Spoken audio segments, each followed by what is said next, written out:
Je compte pas mes heures, c'est-à-dire que s'il faut que je travaille 10 heures par jour, je vais travailler 10 heures par jour. Et après, en fait, j'ai toujours des plages, par contre, où je ralentis la cadence.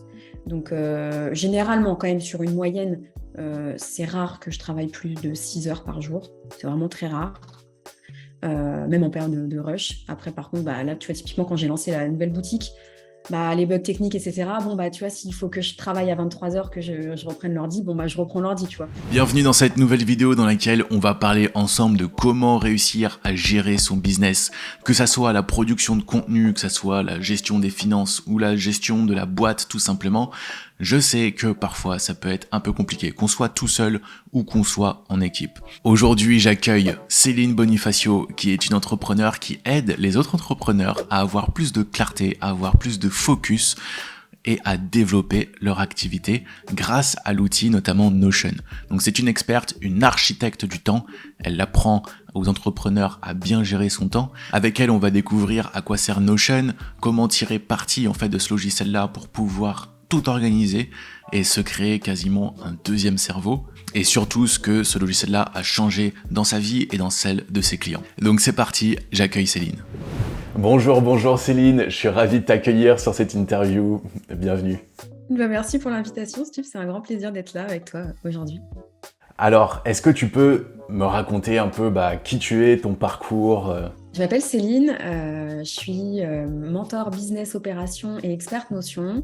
Je suis entrepreneur depuis un peu plus de 2 ans maintenant et j'accompagne principalement des entrepreneurs du web qui souhaitent simplifier la gestion de leurs opérations au quotidien pour leur entreprise. Et je suis également formatrice pour les assistantes virtuelles qui souhaitent évoluer vers le métier de business manager, d'online business manager, pour à leur tour aider ces fameux web entrepreneurs à gérer au mieux leur organisation et leurs opérations au quotidien. Ok, beau parcours. Et tu as toujours été entrepreneur ? J'ai été salariée pendant plusieurs années. Je suis là lancée vraiment à 100% depuis à peu près 2 ans. Avant de me lancer, j'étais responsable d'un réseau de franchise dans la restauration. J'avais 60 restaurants en charge et mon rôle, c'était déjà d'organiser toute l'organisation des restaurants, que le chiffre d'affaires se fasse dans le respect des normes de l'enseigne et que tous les process soient bien respectés, mis en place, optimisés également. Il y a quelque chose, tu vois, que tu as dit et que je trouve intéressant, c'est vraiment ce côté, c'est pas tout le temps organisé, faut pas que ça soit quelque chose de rigide, mais c'est quelque chose qui balance entre justement trouver son équilibre. Donc quand est-ce que je dois faire les tâches ? Quand on tombe dans le trop organisé et tout organisé, on devient rigide en fait. Et ça fait l'effet inverse finalement.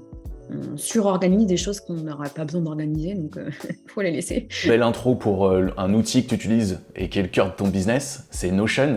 C'est un outil d'organisation de productivité et pour l'expliquer très rapidement, en gros, ça fonctionne pour moi comme une boîte de Lego. Mais vraiment pour vous l'imaginer et pour le visualiser, il y a plein de petits blocs qui sont mis à votre disposition pour construire des pages, donc comme les briques de Lego. Et en fonction de votre objectif et de ce que vous voulez organiser pour votre activité ou pour votre vie perso, eh bien vous allez assembler les petits blocs pour créer ce fameux résultat que vous attendez.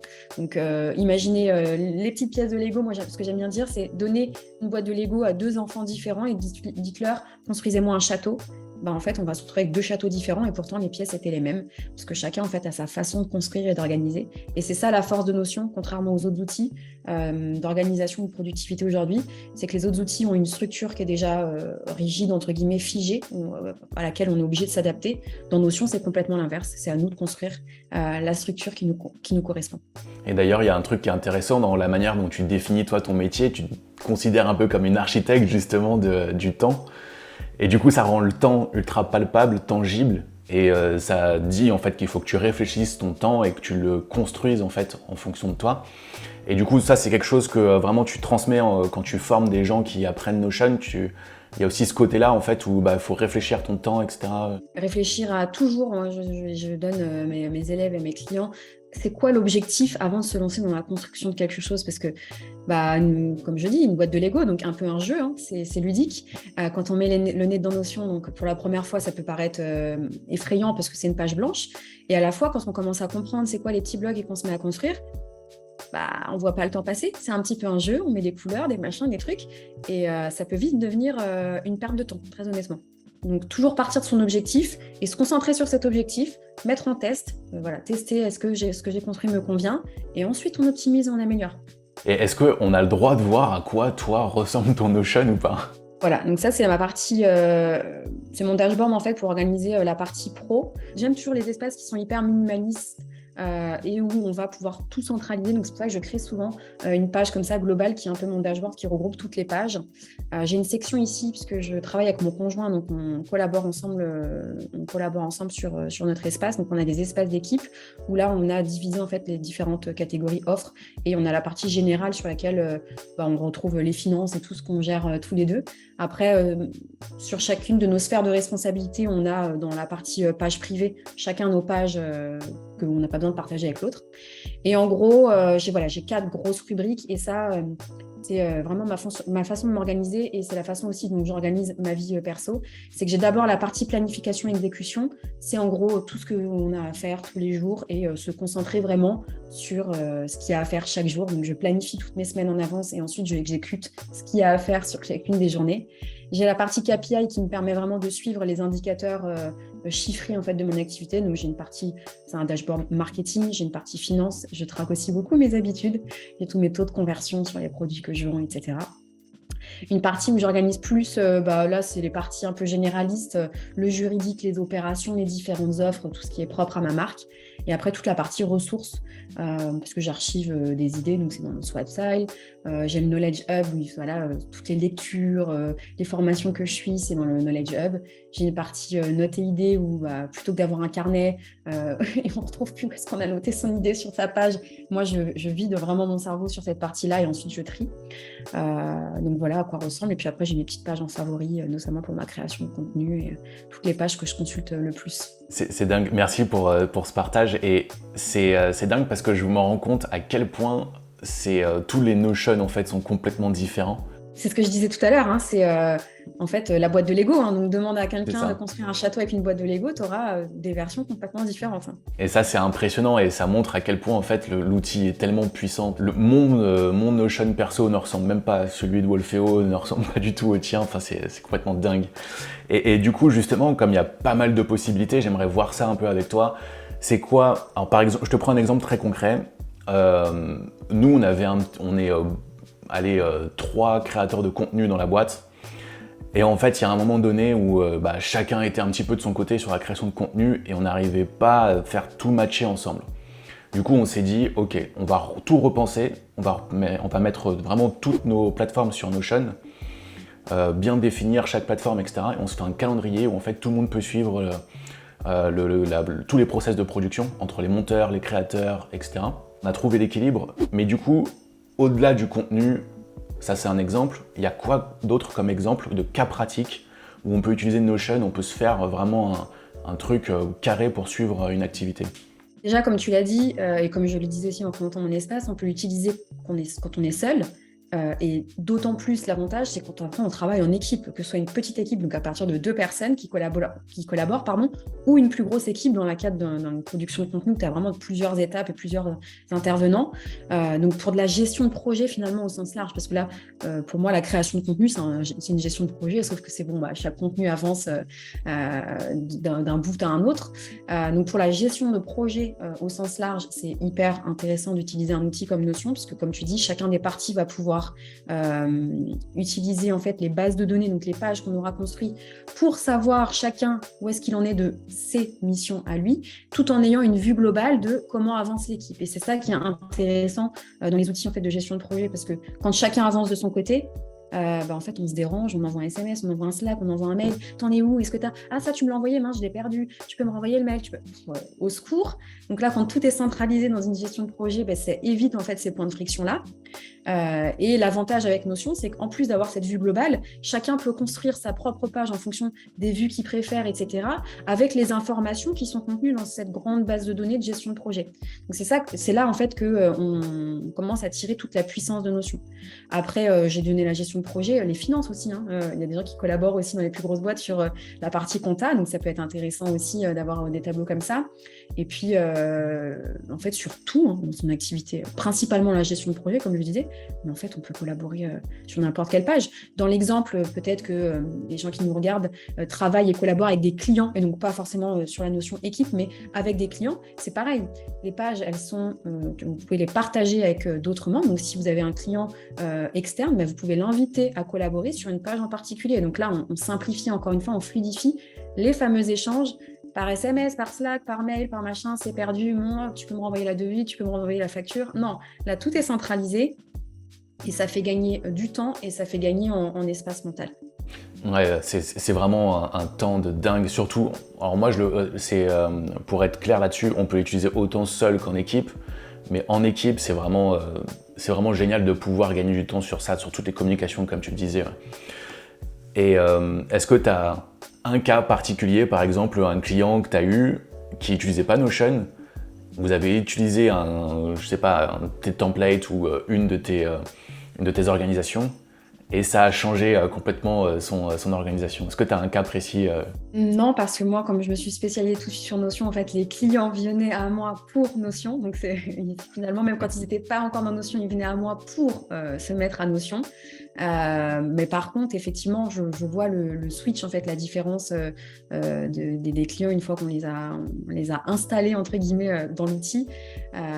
Et ce qui est marrant, en fait, c'est que comme c'est tellement large tout ce que l'on peut mettre et organiser dedans, bien souvent les clients ils arrivent avec moi je voudrais juste être un petit peu plus organisé, plus structuré, je voudrais organiser ma production de contenu, ma to-do list, et en fait tu finis avec des espaces comme les miens où en fait il y a toute leur vie pro et leur vie perso qui sont organisées et en fait c'est vrai que quand ils font appel à moi, souvent ils n'ont pas encore ce recul de dire ah ouais en fait on peut faire tout ça. Et du coup, comme c'est ultra personnel, est-ce que tu as une méthodologie pour dire, ok, telle personne, je vais poser cette question-là, qui va m'apprendre sur sa manière de penser, et ok, par rapport à ça, on va structurer son Notion comme ça. Est-ce que tu as un process comme ça ou c'est Je pars de ma trame à moi, en fait. Comme je t'ai montré avec les petites catégories, en fait, j'organise tout systématiquement de cette façon. Donc après, j'adapte le contenu des pages que je crée en fonction des besoins et des envies de mes clients, parce que chacun a ses petites habitudes. Mais l'avantage aussi, c'est que bien souvent, quand ils font appel à moi, c'est que ils voient que la façon dont ils fonctionnent aujourd'hui, ça marche pas, et du coup ils sont plus à même de me laisser en fait les guider dans voilà comment on va structurer, on va tester et ensuite on va adapter. Mais comme je le disais tout à l'heure, d'abord le besoin, je construis, on teste et ensuite on voit ce qui continue à poser des points de friction et on optimise et ensuite je livre de façon définitive les espaces. En fait, c'est la pratique qui vient tailler un petit peu dans l'organisation et puis on se fait une idée en fait de ce qu'on veut au début et en fait on se rend compte qu'une fois qu'on le met en pratique, c'est comme dans la vie en fait, il y a des choses qu'on avait imaginé qui se passent pas exactement de la même façon, donc on est obligé de s'adapter et de moduler ensuite. Combien de temps tu travailles par jour ? C'est très aléatoire parce qu'en fait je fonctionne pas tant sur je calcule rarement combien de temps je travaille par jour. Je fonctionne plus en fait à l'échelle du trimestre sur des speeds en fait, des rushs. J'ai des projets. Donc quand je suis lancée dans un nouveau projet, dans un lancement de quelque chose, une offre, etc., je compte pas mes heures. C'est-à-dire que s'il faut que je travaille 10 heures par jour, je vais travailler 10 heures par jour. Et après, en fait, j'ai toujours des plages par contre où je ralentis la cadence. Donc généralement, quand même, sur une moyenne, c'est rare que je travaille plus de 6 heures par jour. C'est vraiment très rare.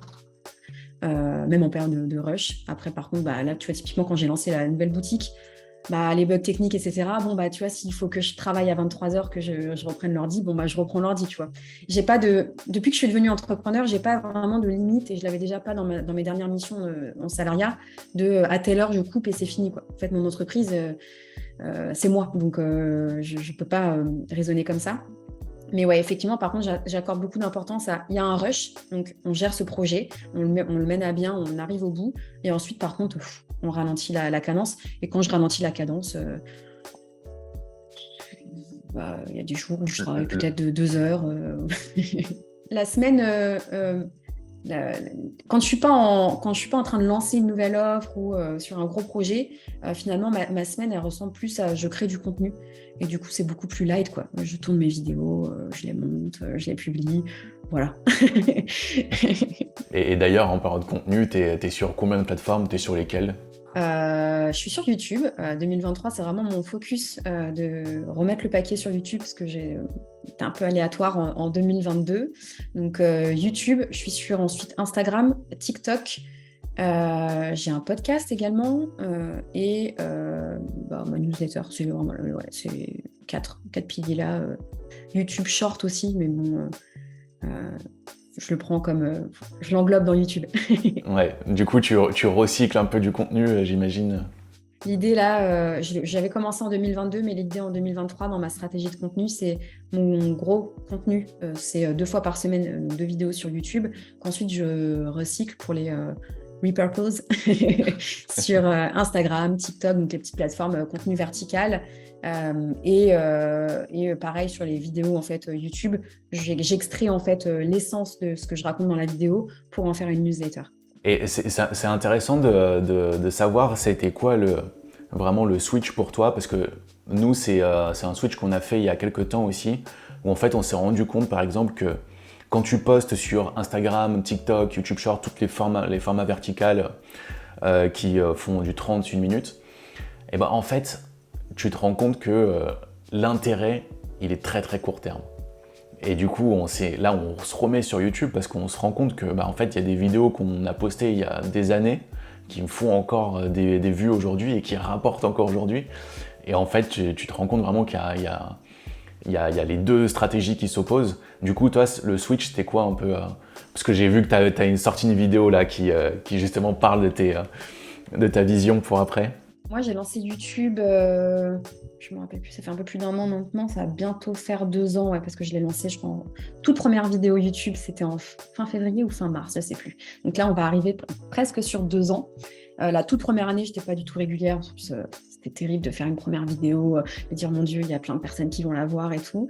Mais j'ai quand même, je l'ai quand même fait, et c'est vrai que en 2022, j'ai voulu être plus régulière, mais c'était un peu compliqué. J'ai lancé énormément d'offres et donc j'avais beaucoup moins de temps. Et en fait, c'est comme toi, hein, j'ai fait le même constat. Je le savais déjà, c'est pour ça que j'avais commencé et je m'étais forcée à me lancer sur YouTube. Parce qu'en fait, c'est un moteur de recherche, c'est Google. Donc, la puissance, quand tu arrives à être bien référencé sur une vidéo qui va bien sortir en SEO, en fait, ça ne s'arrête jamais. Et là, je viens de passer la barre des 4000 abonnés, par exemple. Et j'ai vu, tu vois, ma courbe depuis que je me suis lancée. Et en fait, ma courbe, alors, elle n'est pas comme ça, mais elle est en fait comme ça, elle ne s'arrête pas. Alors que j'ai des grosses périodes de 5-6 mois où je n'ai pas posté du tout de contenu. J'ai des vidéos du coup comme vous hein, qui continuent en fait à prendre des vues.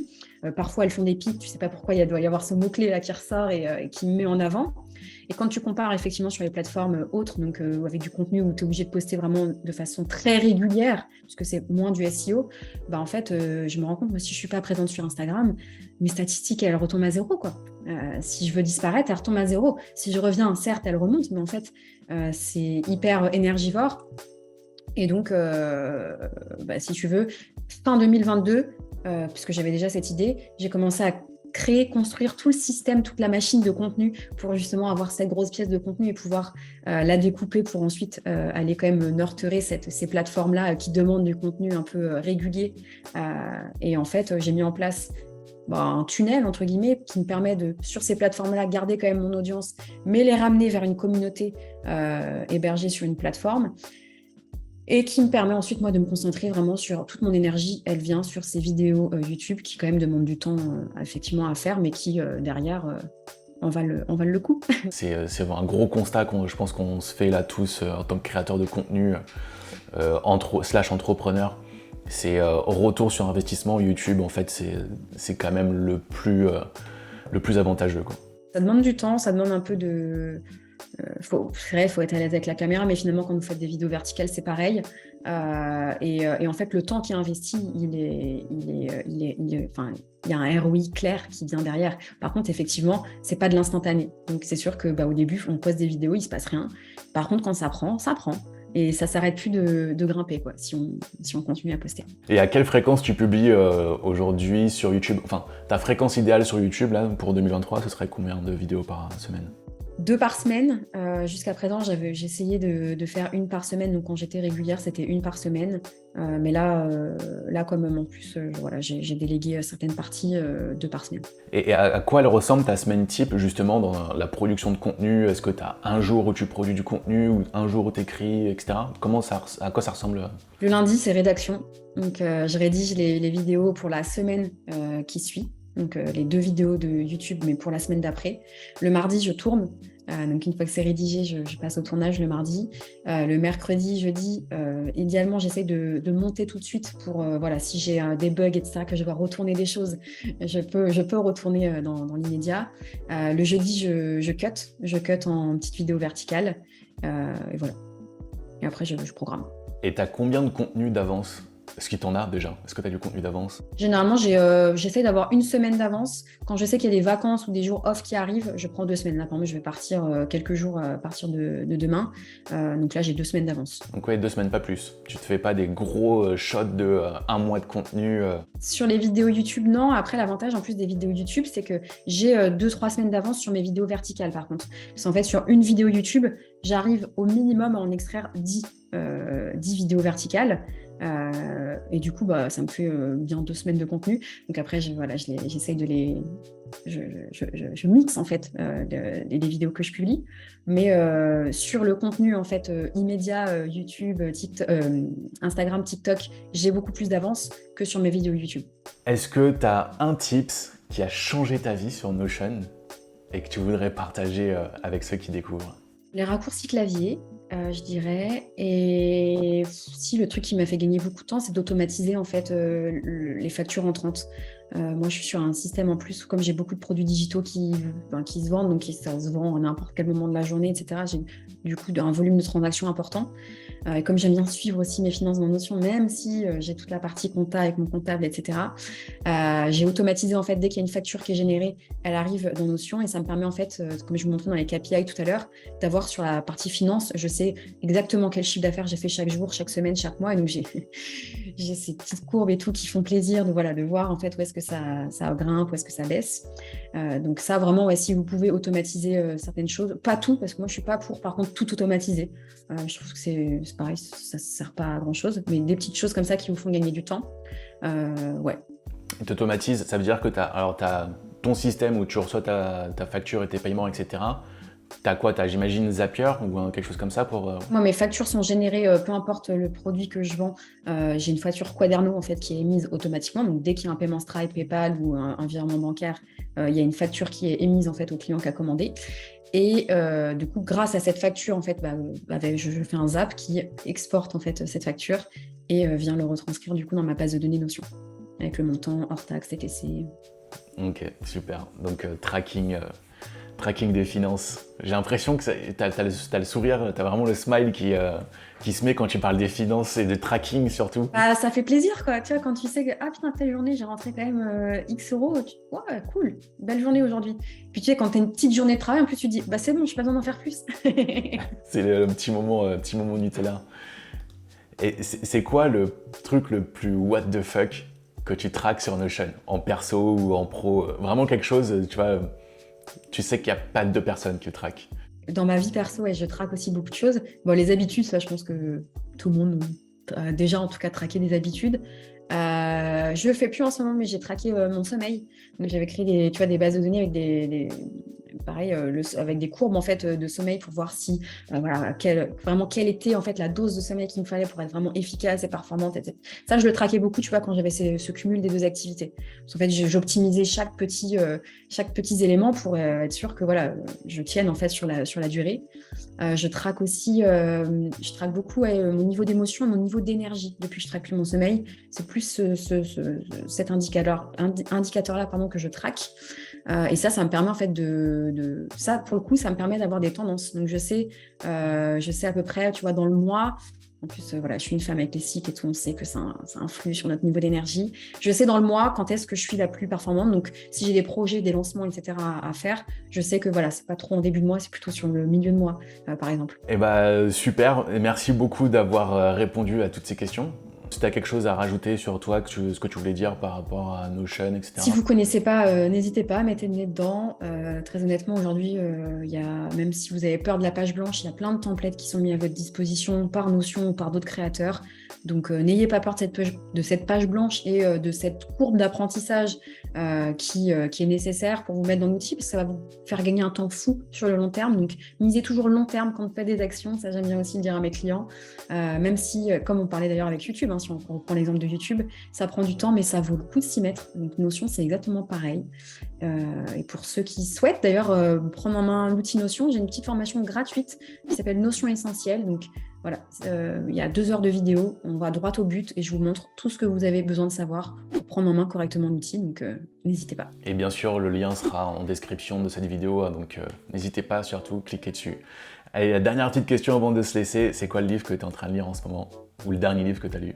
Je ne me rappelle plus, je pourrais te le redire parce que c'est pareil, c'est quelque chose que je note, mais par contre, un livre que je peux vous recommander, pour le coup, c'est L'Essentialisme. Vous le commandez tout de suite. Vous le lisez, ça va changer votre vie. Nickel pour le mot de la fin. Merci beaucoup Céline. Avec grand plaisir. J'espère que cette vidéo vous a plu. En tout cas, si vous voulez retrouver toutes les formations de Céline, le lien est en description et il apparaît aussi sur la vidéo. Si vous voulez retrouver notre calendrier de production pour pouvoir gérer tous ces réseaux sociaux sur sa plateforme, il y a également le lien qui se retrouve en description. Si jamais vous avez aimé cette vidéo sur Notion, je vous invite à regarder la vidéo suivante dans laquelle je vous montre et partage nos 10 meilleures applications pour pouvoir gérer notre business de A à Z. Donc je vous dis à tout de suite dans la nouvelle vidéo.